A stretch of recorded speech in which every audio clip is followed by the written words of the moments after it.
antenna. That's a big photographer's tripod there. The first 10 feet or so of the antenna is PVC, and then the rest of it is metal for the elements, for some of the elements. So this is standing out at the end of the antenna, looking back at Paul. That's the boom. Yeah, that's the boom. That of black the thing is the boom. You're starting to get a sense of how long this thing is. And Now- the moon came up right over those trees. Right. You know, of course, it couldn't have come up a little bit to the right there. We had to wait until the moon was past the trees.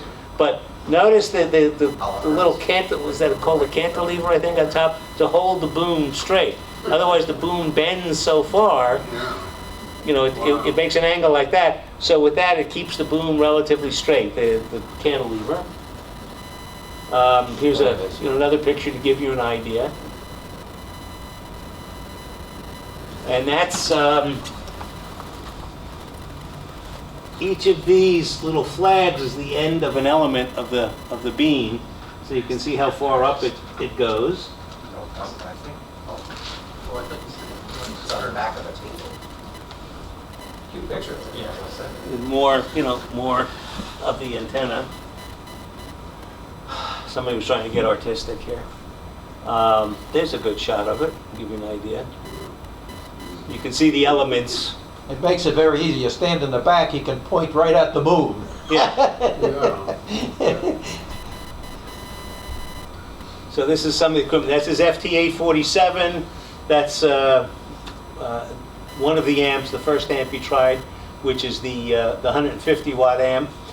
He did forget one connector, so you can see the very sophisticated connection that we had between the battery, which is running the 847, and the very sophisticated connection was two car battery clips with not nylon, but a fabric bag position so the clips don't accidentally hit. That's another, I don't know why we have two. This is the full setup. So you've got one computer he was using to talk to the people in Europe and schedule things, to sync the times up. The second computer is where he's actually running JT65. There's his FT847 with a signal link on top of it, because that's how he's getting the digital out. There's the small amp and the big amp to the right of it. And then the battery is on the floor. Behind, you see the red clip to the right of the big amp? You see like a red clip. Behind that is the power supply for the big amp. And then the generator was about 20 feet away in the parking lot, 20 feet out that way. So we didn't have to worry about noise. The nice thing about working in Cummings Beach, we were working by the pavilion, so we had light. We brought a bunch of lights, we had lights, so that was easy. The cop on patrol came by, he said, "Oh, you the guys from the ham radio club?" And we said, "Yeah." He says, "Oh, this sounds really interesting. What's he had been told by the city that we were going to be there, and he said, "I've been told to let you guys stay here as long as you want." And, even though they normally close at 10, he said, "I was told to." And you offered them a beer. No, we didn't, because we didn't have any beer, but we offered them other things. I mean, just candy or cookies. They didn't want any. But he was very interested. We were talking about it for a while. He was talking about a neighbor of his who was a ham radio operator. Guy was fine. He made frequent circuits around to make sure everything was fine. He told us from the beginning. He said, "I wouldn't expect you to have any problems here, but just so you know, I'll make frequent circuits." Actually, what happened was Ernest had sent the request in by email, and Ernest had put we were going to be there till 12 p.m. We were going to be there from 7 p.m. to 12 p.m. Well, 12 p.m. is noon. So he was saying, so the first thing the cop asked was, "Are you guys really planning on being here through noon tomorrow?" No, we were thinking like 12 midnight. He says, "Oh, your request was 12 noon. Oh, okay." So it's just another picture. The other thing is, for setting up, we didn't have to set it up in sand. There's a big concrete pad out there. And we had, even if we had inclement weather, we were underneath Yeah. the pavilion, so it was just a great place to be. Yeah, it really was. And it You was see just those no- little tables? He had brought those tables in case he needed something to sit on. He didn't need it, but we were using them to block the feed line, protect the feed line. People were coming by all the time. They were walking around and they go, "What are you guys doing? This is fantastic." A lot of people hung out, looking at what we were doing. So you can see that's the JT65 and what it shows. You're getting a graph so you can see the signal coming in. You're getting the actual communication that you send out, the communication that comes in.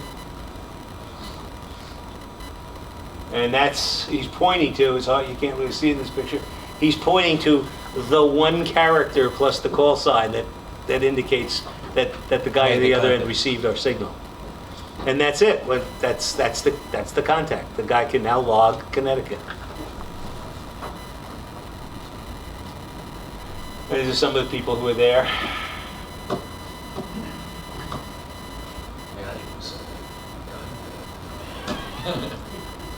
That on the what he's showing there is some texting that was going back and forth between them for coordination. This is the antenna pointing up at the moon. So when you aim it, That's the moon right at the Yeah. end of the... that bright thing is the moon. So aim it. You just go and you adjust the tripod as best you can eyeball it, and that's it. That's all you have to do, because the coverage pattern of a 16-element antenna is still way bigger than the moon by the time it reaches the moon.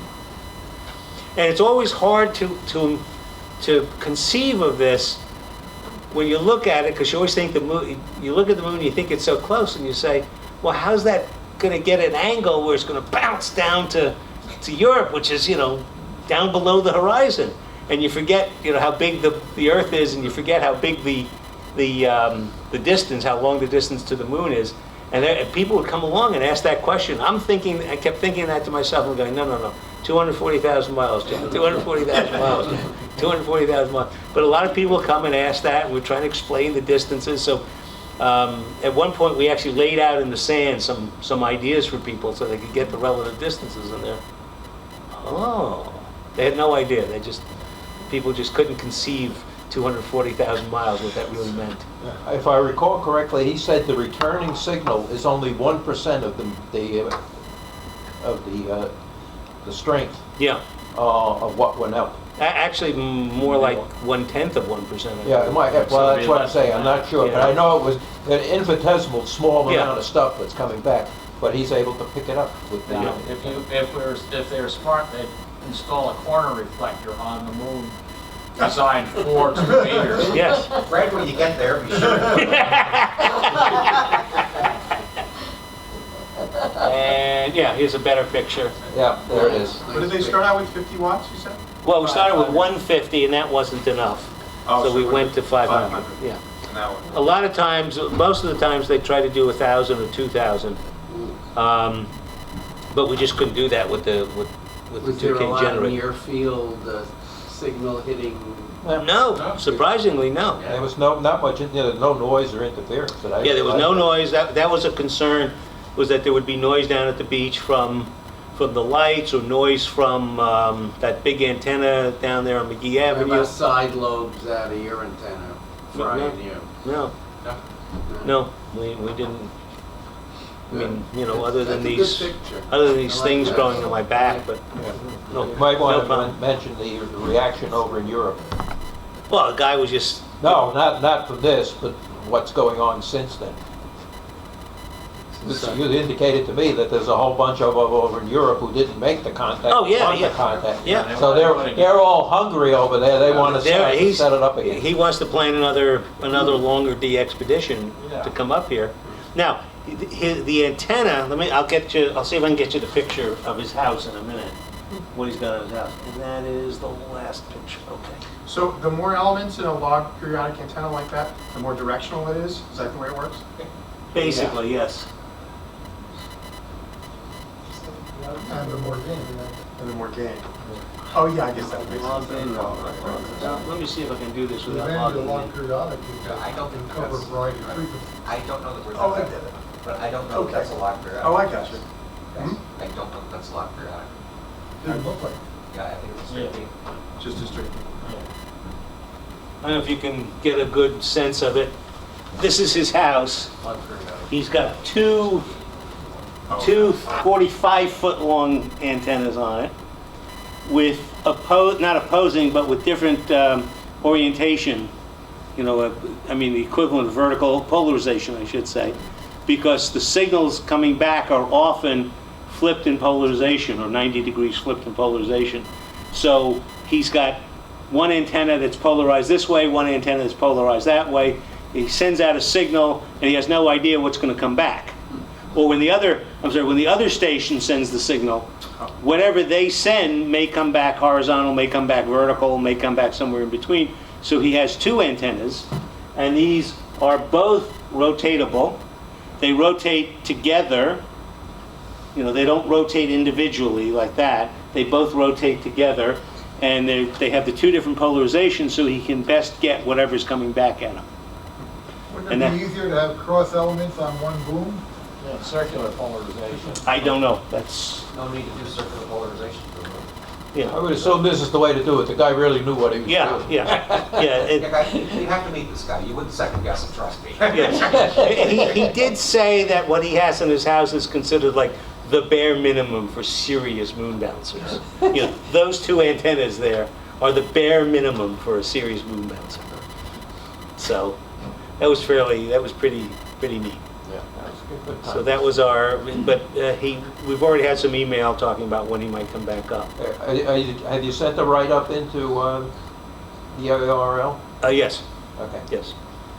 I also sent it for the Connecticut Section News. It just missed. Betsy used to hold the news open about 5 days, and Charles Motes, the new section manager, he got his newsletter out the very first day. He's up and running. So we missed, but he'll put it into November. So it's pretty neat. Okay, that leads up to what we're doing this Saturday. Anyone want to explain? Yes, we're going to do moon bounce with a buddy pole. No. We are. Are the trees below the angle of his antenna? They're not below the angle of his antenna. They're just not in the way for where he's pointing. I'm gonna hazard a guess that if you look at the compass points off his house, that there's nothing going east and there's nothing going west. Yes, And you're looking at basically. the north or the south end of the. Well, by the Yes. same token, he can shoot through, through trees if he wanted to, but not real dense foliage. But I mean, he brought that point was brought up when he was when the moon first came up on the beach. He said that he could he could go through those trees, for instance, with no problem.